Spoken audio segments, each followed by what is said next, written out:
Want to record your iPhone screen with audio? In this quick guide, I'll show you step by step how to set it up and use it on the latest iOS. First, pull down the control center on your iPhone. Next, tap the plus icon to enter edit mode.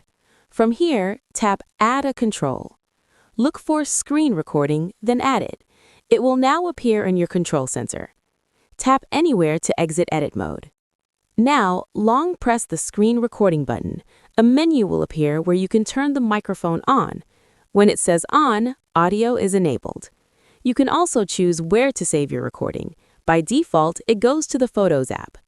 To start recording, tap the screen recording control. You'll see a short countdown, and then the icon will turn red, which means your iPhone is recording with audio. When you're done, open Control Center again. Tap the record button and select Stop. Your recording will be saved in the Photos app, and you can open it right away to watch it with sound. And that's it. You've successfully recorded your iPhone screen with audio.